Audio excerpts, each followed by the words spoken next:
remember, if you are a Patreon and you want to ask questions, $25 or more on the Patreon page, make sure you get yourself in the Discord. It's the best place to do it. That's where I generally pull everything from.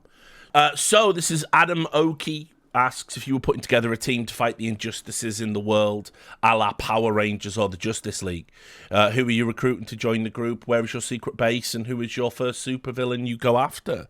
Well, it's got to be said, this is a fucking insane question. I sort of had a look at it, and I've been trying to think about it. Because the first problem with the question is it presupposes, like, do we have superpowers? I don't know. Can we solve these problems with violence? Are we above the law, jurisdictionally speaking? Because, you know, all of this is, like, pretty important to the matter at hand, right? Like, because obviously, if I can roll around and... Because, like, look, I don't want to get all fucking Alex Jones right at the start of the stream. But, like, let's be real. The perpetrators of the biggest injustices around the world are the political and corporate classes. So, you know, can I just with impunity go and be like, right, yoink, you're out of government now? And how am I doing it? Am I doing it via kung fu, laser eyes, or do I have to rely on my own particular set of skills, which would be to write a scathing editorial about them, in which case that's probably not going to move the dial very much. So, I don't know. Who would I have in the team first? You see, you can't really answer that question without answering the first one. So, I don't know. Maybe you do need to clarify it a little bit. I'm going to assume I am like Power Rangers, and I have special powers somehow, and I can hire somebody and give them special powers. And what we can do is we're jurisdictionally free from being prosecutable. So I don't know who would want to come along for that ride. I mean, shit, man. There's like, I'm trying to think of all the people I admire kind of right now in terms of, you know, who's doing good work, and yeah, or maybe someone who's just fuck it, I'll take Mike Tyson. There you go. First person I'm recruiting, no bullshit. Like, obviously, he might not understand some of the geopolitical stuff. I might have to explain some of that to him. Although I always do believe that Mike Tyson is actually a switched-on cat, and people don't really realize it, right? But I will take Mike Tyson. Me and Mike Tyson are basically going to go after governments. That's what we do. We're going to overthrow and topple governments. This is all theoretical, by the way, to the Fed and the CIA watching. And certainly the American government would be totally safe. It would be all the other governments, the ones you try and overthrow. But anyway, me, Mike Tyson, where would our secret base be? That's a good question as well. I do sort of like the idea of having a secret base in Hawaii. I think that'd be pretty rad. I think Mike would like it too, you know, on one of those islands. So he can't get into any mischief, doesn't relapse. We're just out there smoking weed. And then when we're ready, you know, a government's done a bad thing. A CEO of a corporation has done a bad thing. We go in and I say, get a mic. Mike punches them out of their shoes. And I basically read them, you know, their equivalent, the superhero equivalent of their Miranda rights. And then I guess we imprison them. Yeah, that works for me. I'll do it. Mike Tyson Adventures. This is from Faramir. Who is your favourite working movie director, and do I have a favourite movie of theirs? I always butcher his name for some reason, but now it would be a toss-up between David Fincher and Denis Villeneuve, who I think, like Fincher, I want to say is kind of... Let me just have a look. Like David Fincher, I feel, is recently... had a couple I didn't like so much. Is that accurate, Richard? Or are you goofing yourself? Because he did some TV stuff. Yeah, but actually, yeah, he was the producer of Mindhunter, and that was rad. So I don't know. Yeah, it would be a toss between those two. I think overall, I think Fincher probably has the slightly more impressive film pool. So I'll go with them. Like, David Fincher's filmography is actually sick as a director. He's like... You know, like, on a long enough time scale, you're always going to make a bad movie.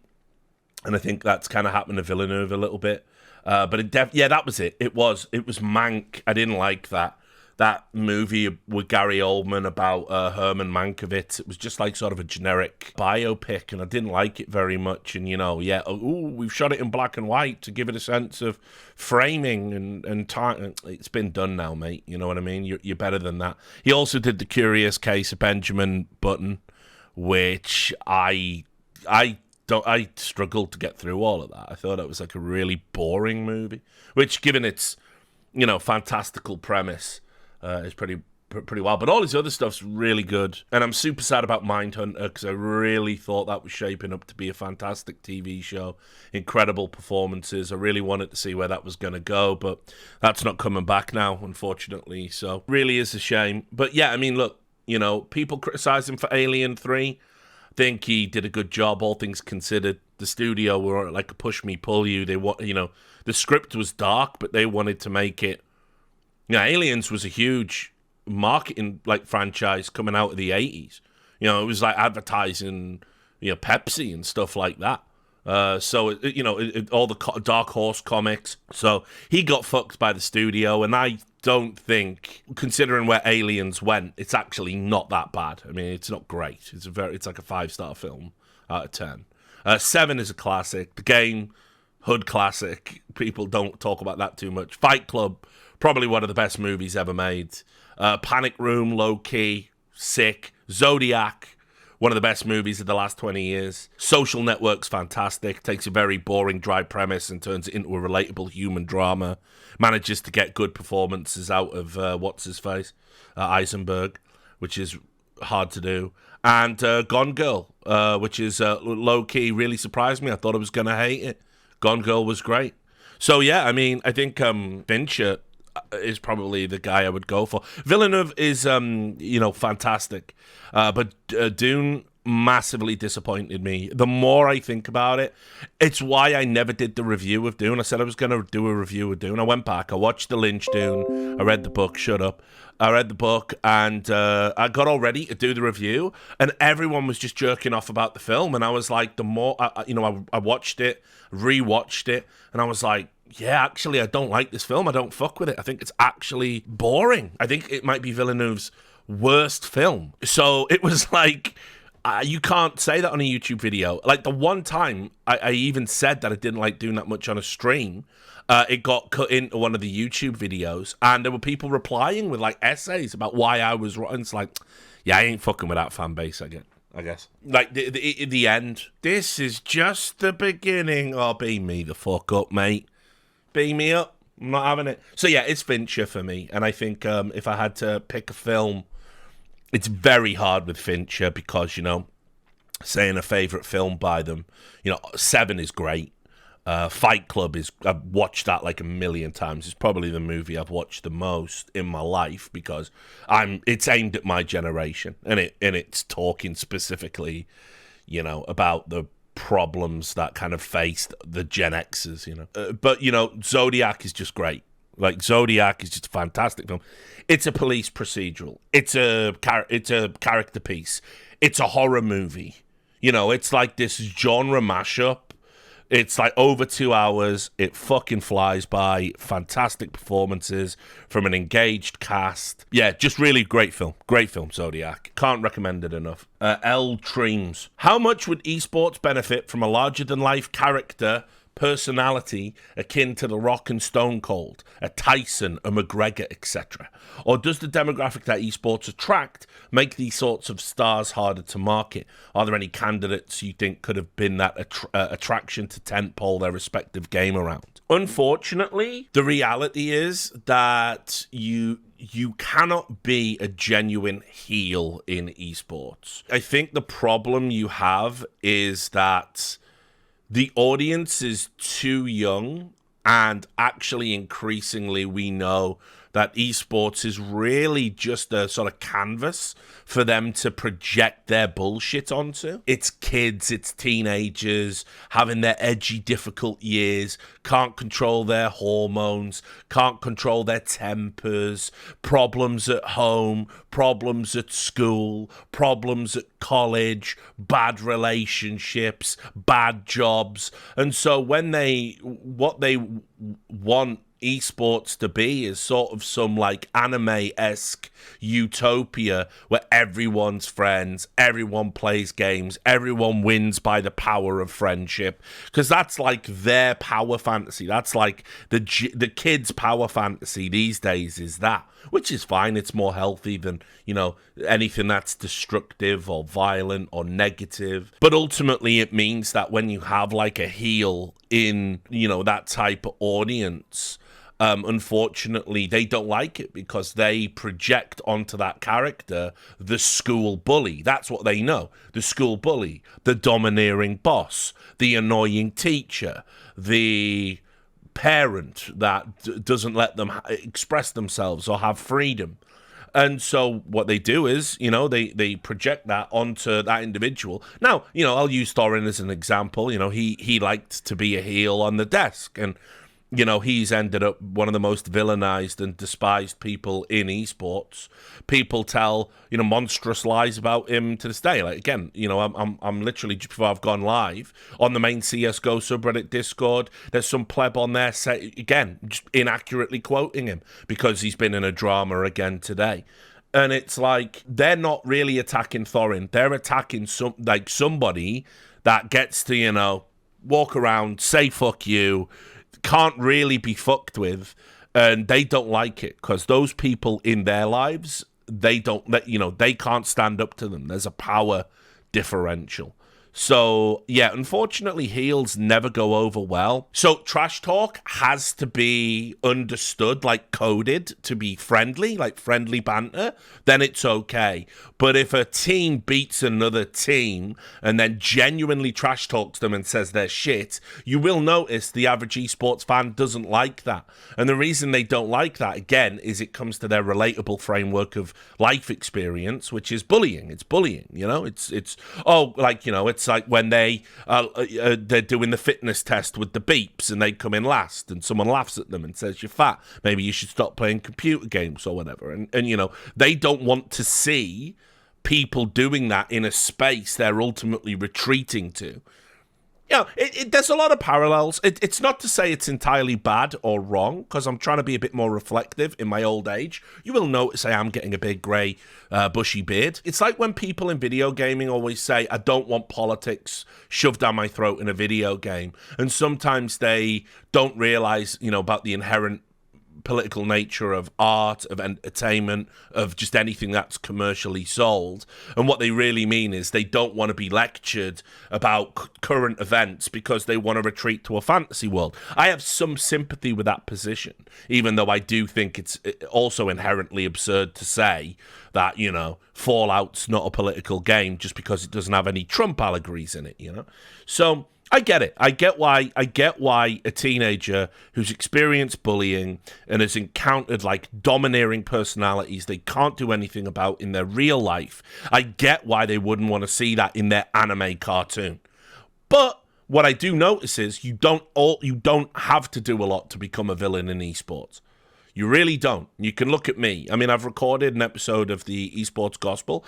It's a deviation from the usual format. It's very personal. And I'm talking about, how community is an illusion, because when the community is cohesive and everyone's having a good time and everyone's friendly and we're all just playing the games and we're all just getting along, the community invents villains. It needs that drama. It needs a focal point to challenge all that, edgy teenage angst into. So there'll always be a heel. It won't take much to be a heel. If someone wasn't acting like a heel, the teenagers will invent a heel because they have to channel that energy. But ultimately, if someone wanted to be a heel and be liked for being a heel, it can't really happen. You won't really see that. I think in esports, the people I'm told are like heels, like Simple, for example, you will notice that when he was doing the bad things, everybody hated him. Best player in the world, everybody hated him. Fuck you, bitch. Everybody hated him. Comments about Germans, comments to Freiburg, scamming knives out of fans. Everybody despised him. And, and now the narrative is going back to, oh, he's toxic because people are leaving the team and people are having a bad time. And it just, it just doesn't take much. It just doesn't take much at all. Peppermint asks, what is the best esports storyline in history? This is a question really for Thorin, I would say. He would definitely have a better answer than the one I'm going to give you. But I will say, it's, for me, it's not really about any players that have had a great run at a tournament and won in like a strange, fashion. People like, OG at TI, teams that have come out of nowhere to win like the highest accolades. Those things actually interest me less and less as I get older, and I think more about preservation of history is something. I genuinely think that when we get to the end of Jason Lake's storied career, whenever that will be, that story is actually insane. To build up complexity, to sell complexity to CGS, essentially, to then have the CGS go under, to have to battle back, to start a separate org, call esports, that isn't really complexity, to then go through arbitration to get your original brand back. You're doing all of this while you're, trying to quit problems with alcohol, trying to, maintain a good, positive family life, all this stress. And then, you get to where we are now, affiliated with the Dallas Cowboys. We've had the Elysian announcement today. Huge signing in Complexity's history. I think, a documentary on Jason Lake would blow your mind. I think if somebody got in there and showed you everything. Like, there's an old podcast I did where he talks about how when the CGS went under, he went into a motel room and he, like, just a bottle of hard liquor and was seriously thinking about ending it all. It's on, it was when I was doing the Richard Lewis Esports podcast in association with Heaven Media. You can go and find it.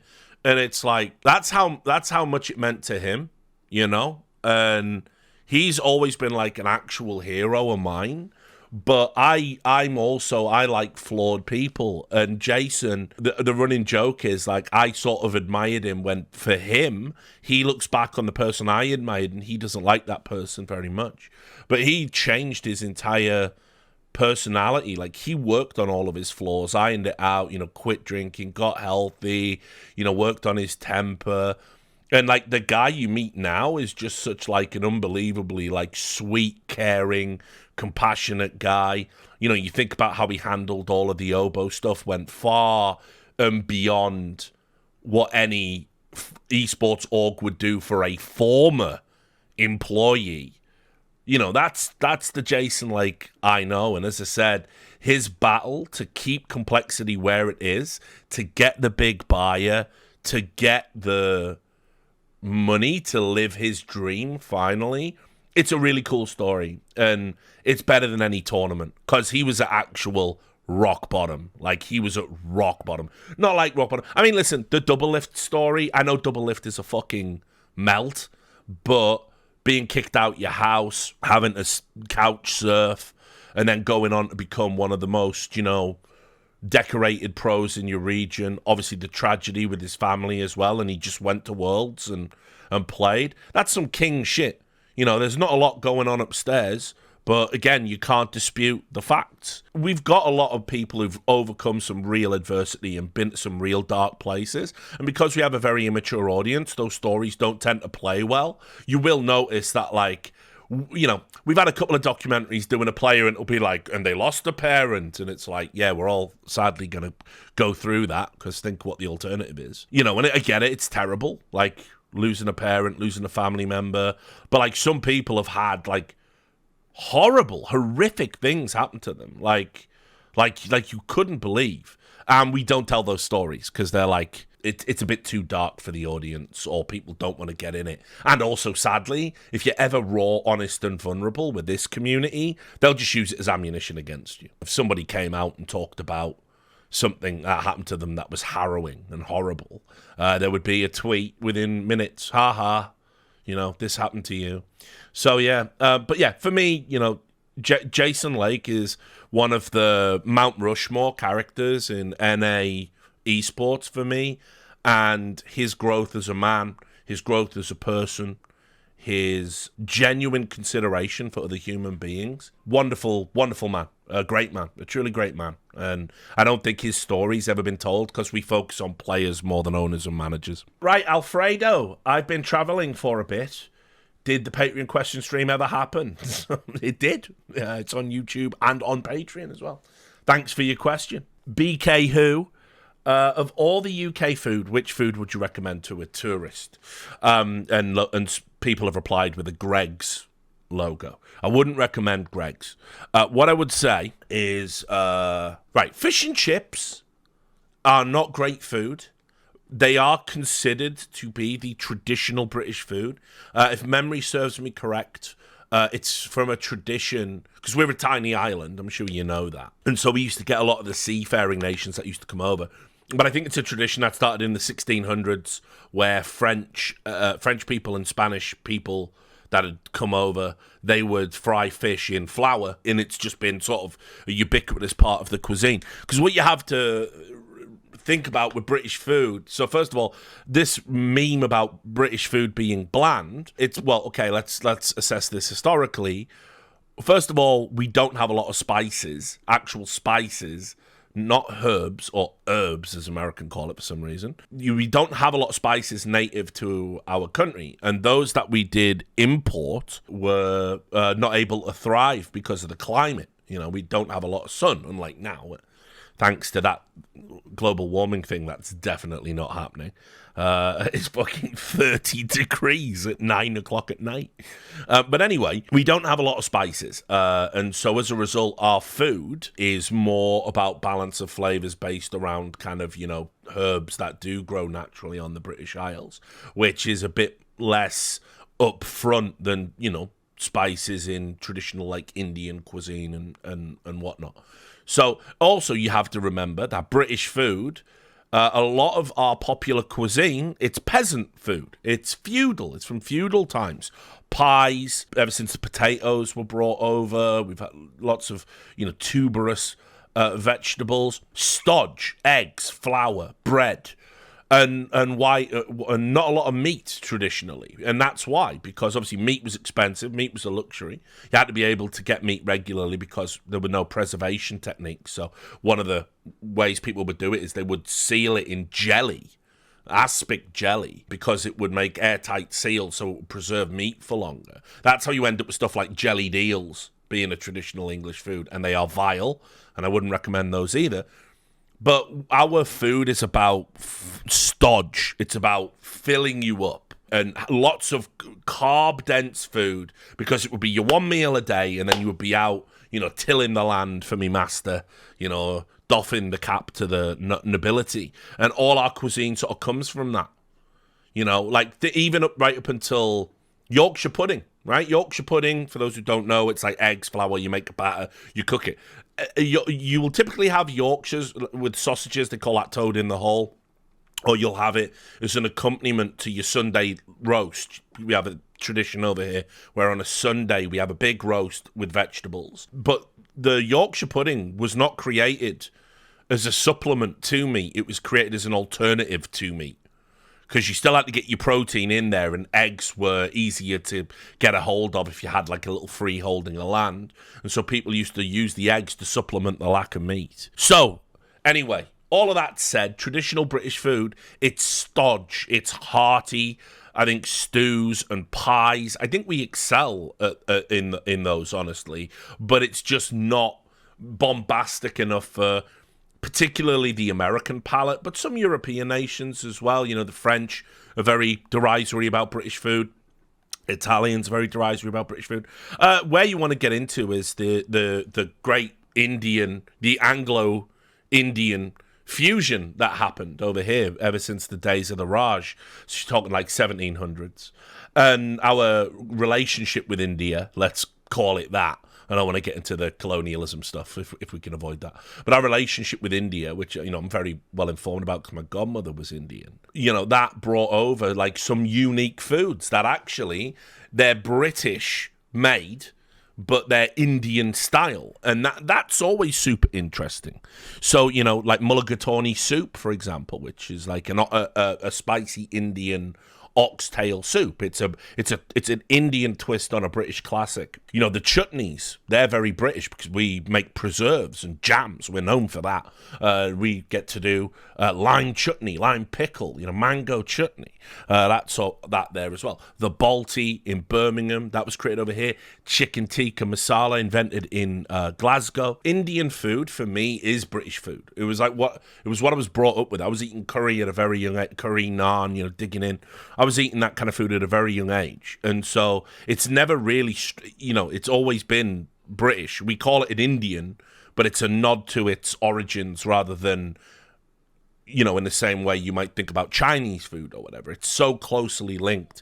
And so honestly, when you come to Britain, there are some banging Indian restaurants. In fact, you know, I've been to India, I've been all over the world, and outside of India, the only place you can get good Indian food is Britain. It's as simple as that. Everyone else's take on the curry in their cultures, it's like that Chinese 5-spice style curry. It's what I call the Asian style of curry, where it's regional spices brought together in a paste and then filled with meat.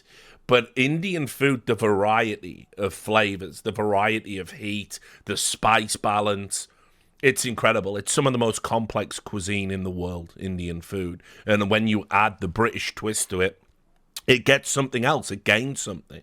You know, a Balti is a fantastic, you know, mid-tier spiced curry that is endemic to Britain. The tikka masala, the idea of adding tomato, which you don't get in a lot of Indian, traditional Indian cuisine, to it is great. So yeah, when you come to Britain, you go to a curry house, and there are many fine places, many fine areas for curry.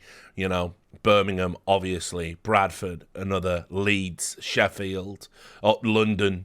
You know, you can go to a lot of the major cities in the Midlands and the Northeast and get yourself incredible Indian food, the likes of which you'll have never tried before. So the next question from it's Reykjavik, but he's calling himself Recky Gervais now for some reason.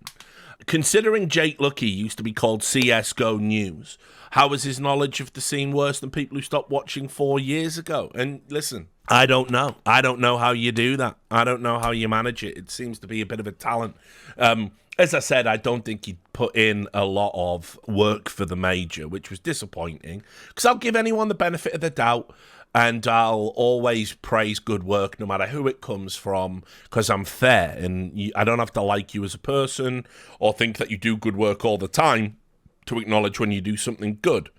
Unfortunately, I've really yet to see it. And I saw Jake the other day interviewing the new Twitch CEO and just using that as an opportunity to, rather than ask huge pressing questions about topics that for the first time the streaming community could get answers to, he instead used it to basically ask very cookie cutter questions and drama farm by taking a quote Pokemon had already sort of renounced, asking it as a question, and then when the answer turned out to contradict what Pokemon had said, which he'd already renounced, he then gets to go, and everyone was tweeting at him. So it's actually awful, you know, just how little work he puts into his craft. And, you know, I can't take him seriously as a result of that. Anybody that wants to be something, you can fail a million times, but if you're always trying to improve and get better, I can fuck with that. What I can't fuck with is people who have been placed on a pedestal unfairly, and then they just make no effort to improve whatsoever. So, okay, this is from 2 Ton. Which part of the CS scene would make for the most entertaining Brass Eye special? For those who don't know, Brass Eye was a Channel 4 commissioned TV show that was written by satirist Chris Morris, and it parodied the special news shows where they do special investigations. They pick a theme and they run a bunch of like featurettes in it. Like, think Panorama, 60 Minutes, that kind of TV show, but particularly for a UK audience. And so, what would make them most entertaining? But it's a very good question, because I think like esports, it almost cannot be parodied. Just straight out the gate. Esports is so ridiculous, it cannot be parodied. I think every time I stream, I come to the stream with a million stories that are so absurd. I think like Chris Morris would be like, no one would believe that. But they happen all the time in esports, so you've got that problem. Then, which specific part? I mean, where do we even begin? I think, honestly, that there's just genuinely a good drama to be had in the running of an esports organization and how all that works. Because the people who run these orgs are idiots, and all the things you have to consider. You think about like social media managers, how a social media manager with one tweet can just kill your org, and yet they just hand over their Twitter accounts to these like volunteer teenagers, and you're just one edgy tweet away from fucking disaster. So yeah, something like that would be fantastic. Reformed Doge, that's Watch Doge. Where do I rate the treble-winning City side of all time? If we ran a UCL time travel tournament, would City beat the 2009 or 2011 Barcelona squads? Are there other teams from the past that will be able to stand up to this oil state-backed juggernaut? I hate to say it, Doge, and I know this is going to upset Sparta and Diagnosis Nonce, our two Man City regulars. I actually don't think this treble-winning City side is as great. I think City have had better teams. They've just underperformed with those teams. So, in answer to your question, 2009 Barcelona, I think that's like one of the untouchable squads, like in world football. I'm inclined to think that like 2017 City might be better than this City. I don't know. It's hard, like, I get it. But yeah, it's super hard to say where I would rate it at all time. What I will say is, like, hands down, they were the best team this year in this Champions League, no doubt. I was very confident they were going to win. I thought Arsenal bottled the league, but, they can't do that if City don't go on a fantastic run. I think some players really came into their own this season. Like, if you were to tell me that Gundogan would just be, like, just the best midfielder in the world for, like, 10 games. All right.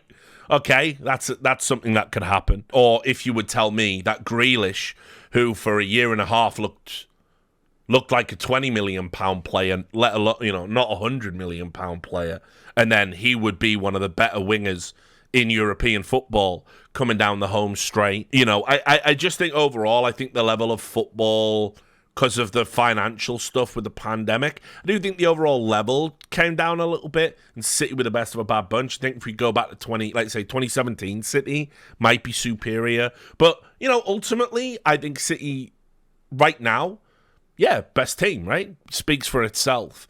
It's going to be very interesting to see what happens in the coming years, because shit's getting crazy now, and we are going to get that Super League. I know that's happening.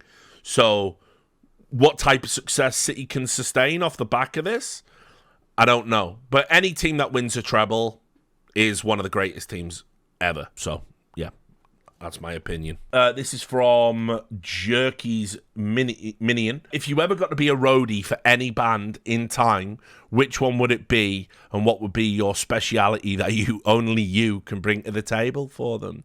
Great question. I'm trying to think of all the bands that I would love to have been on the road with, like, down the years. Like, man. Assuming that the roadies get to party as well. Fuck.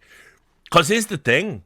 It's like, I don't particularly like their music, but, can you imagine being a Guns N' Roses roadie? Like, fucking hell. The shit that they would have got into, back in the day. Yeah, Pantera definitely partied, but from what I know of the band, in a more kind of like grimy downbeat way, like Phil got big into heroin. I don't know. That's not what I want to get into rock and roll for. You can do heroin in your house. You don't have to be in a rock band, but to do unbelievable, untouchable cocaine and, have a string of beautiful, 10 out of 10 sex partners. Yeah, maybe Guns and and also Pantera are cursed as fuck. Phil Anselmo comes back from the dead. He's a mad racist, probably. Dimebag gets shot. Vinny's dead. Like, yeah, I don't know. Like, it feels like, no pun intended, but you dodge a bullet by not being a fucking roadie for Pantera. I also want to say I'm a grunge guy, so it's like, which one of the fucking Seattle bands would I want to be a roadie for? I fucking love Soundgarden. I fucking love Soundgarden. And, we're never going to get the Soundgarden reunion I'd always hoped might happen somewhere down the line. It's gone now. Chris is gone, which is just super depressing to think about. So, I don't know. I guess you have to pick it for a band where the dude's dead. So, yeah, I guess I would love to have gone on the road with Soundgarden. They definitely partied, not as hard as, like, other bands, but they were also, like, when you read, like, anecdotes and stories about them, they were also, like, a super cool, like, they used to, in their off time, because they were, like, well-known in, like, various grunge bands, like Kim Tayal, the guitarist, had been, like, floating around for ages. They used to go to other gigs. They used to go to other bands' gigs. Even, like, when they were, like, famous, like, post-band Motorfinger, they used to just hang out. They were just super cool. What would be my special power for them? I don't know. I'd do anything for Chris Cornell. Fucking anything. He could use me for anything he wanted. So I don't know, man. I mean, I'd be a fixer. I'd be a very, very good fixer. So yeah, I can get anything at any time. I'm good at that. So I'd be that. If Kim Tayal needs a vegan curry in the middle of the night, I'm your guy for that. I think Kim Tayal was quite a famous vegan, if I remember correctly. Then, what else have we got here? Mega Awesome Man. What are your favourite TNG episodes? And would I do a video on my thoughts on Picard? Right, so funny, I was talking to somebody today about doing a piece of content about DS9. And so we did talk a little bit about TNG. It's like I recently watched all of TNG again because my best friend is just been doing all of the series, and for me, there's like some really like episodes that are cool. I mean, look, man, probably like just off the top of my head, because everyone likes to pick like hipster picks when you ask them for best episode. So obviously, everyone knows the Locutus. When Picard gets borged up, best of both worlds. The finale of season 3, first episode of season 4, when it gets reconciled. But the thing is, what I love about that story is everybody thinks it's a Picard story. It's really about Riker. It's about Riker. Riker gets the big chair, he gets to be captain while Picard's kidnapped by the Borg. And it's just great that it's, the writing is really smart. It was like super insane thing to happen, to have a Federation captain actually in peril, to be taken over by the main antagonists of the season. It's a great couple of episodes of Star Trek. That story arc is like definitely like top 5. I have a tendency to like the more poignant episodes. There's one called The Inner Light, which is basically Picard wakes up and he's an elderly scientist. He plays music as well. He's married. He's got kids. They live on a planet that's about to have an impending catastrophe. And he's a scientist working on a solution to like save the planet. And basically, it goes right up until he dies. And then when he dies, he comes back and basically the planet succumbed to that catastrophe and all the people who lived on it are dead. But to preserve the memory of themselves, they had a beacon that could beam their lived experience into the brain of anyone who found it, and it just so happened to be Picard. And it's just a really poignant episode because Picard is all business, man. Like, he is about the uniform, and he denies himself a wife, kids. He does get his end away occasionally. All Starfleet captains get laid. But, I mean, he doesn't have a wife and children, deliberately so, by design. And for him to get a taste of that life is, like, truly, like, touching. It's a poignant thing. So that's a great episode. And also, everyone fucking... It's a meme at this point. But the Darmok episode is fantastic. It's where Picard gets stranded on a planet with an alien, and their language is they communicate through it's like analogy. So they say this person did this in this way. Yeah. So like Damar when the walls fell. There you go in the chat. He knows. And obviously it's about language and how we can find common ground with other cultures that are radically different to ours. It's just great. It's just a wonderful episode. Watching Picard without the universal translator figure out how to communicate, with this alien is just great. And it's Trek at its best. None of this flying around, blowing shit up. Just a dude talking to an alien, trying to find common ground in unexplored space. That's why TNG's great. And it's why it's so beloved by so many. So those are some episodes. And, of course, the finale. You'll cry. You'll shed tears. It gets me every time. The end of the fucking TNG run is just so touching. All Good Things, it's called. It's so touching and great story arcs for all of the... Because basically, Picard, he's not really connected to his crew because he's very stoic and buttoned down, But anyway, he goes through this experience where he's in 3 timelines.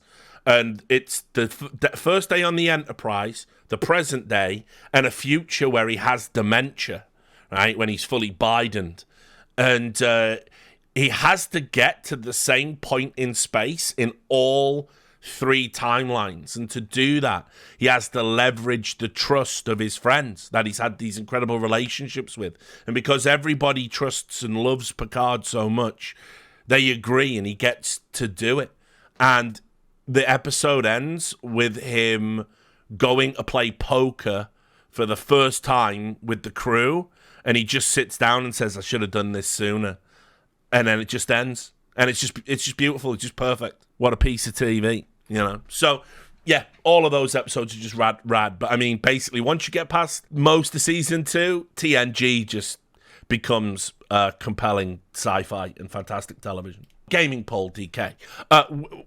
In a dystopian future, which mega corporation zone would I prefer to live in? Big tech, Big Pharma, or Disney? Probably Disney. Don't really like the idea of Big Pharma, whoopsie doodle, we poison people. Don't really like the idea of Big Tech. Whoopsie doodle, we created an algorithm that makes everyone suicidal. At least Disney's just entertainment. So, yeah, I just 100% would rather be, doing that. Carve. Miami is the only place to be these past few weeks as some of the greatest to ever do it come to town. These guys have incredible wealth, multiple businesses, worldwide fame and recognition, a massive social media presence, the obligatory model wives, and a legion of fervent supporters ready to eviscerate their enemies at a moment's notice. But who has the better Cayman Islands forwarding account? Donald Trump or Lionel Messi? Brilliant question as always. But it's probably Messi, isn't it? It's probably Messi, I would say. Trump keeps getting caught, doesn't he, for everything that he does wrong. So it's definitely Messi by some distance. Mouse, a Patreon question, his millionth this month. Who got away with it better? OJ, John the Fearless, Flusher, or Hunden? Lol, haha, never mind. Imagine this is a reference to Hunden losing his job. We might get into that a little bit later on. Yeah, I don't know. I mean, OJ's one of the greatest travesties of justice of all time. So clearly guilty. Very rarely will you see a prosecution bungle such a slam dunk case. It's remarkable for that, if nothing else. It'll always be OJ for me. Although Flusher, my opinion, it seems the jerk's gone the other way. Flusher was never cheating. But I always maintain those clips are weird, inexplicable, and then inexplicably stopped. But whatever. Recky Gervais, this is this month's question. That one was his last month. For a way to reinvigorate the esports scene, how about instead of prize money, orgs began giving out actual prizes? Maybe a trip to Georgia for Valorant players, or a trip to see the Titanic. A bit too soon on that one. But listen, we've done that. In fact, you can go and Google it. We had the land that paid out in Bitcoin, if you remember that. And the very first, if you go right back to the big esports tournaments that put esports on the map, people were like giving away cars and things like that. So, yeah, it's been done. But I think, much like a Christmas present, sometimes just give them the cash. Adam Orkey, what Dota champions do you absolutely hate to play against? I would love a bit of an angry old man rant about that. Why is that particular hero bullshit, for example? Medusa was absolute cancer, but I even though she still has a high win rate, it's not as bad. Personally, which heroes do I fucking hate the most in Dota? I mean, everyone hates Nature's Prophet, because Rat Dota is just pathetic. Yeah, I don't like Arc Warden either, but an Arc Warden has to get into the game. Tinker. It's Tinker. It's Tinker. Tinker is probably the most annoying hero for me, I think. The reason I don't because obviously he can just reset all his abilities, and they gave him, abilities which, for fuck's sake, the defense matrix, which is just a damage barrier and status resistance. So once he's ahead, he's super hard to lock down. You're resetting not just your abilities, but your items. So you're blinking, Shivers, Hexing.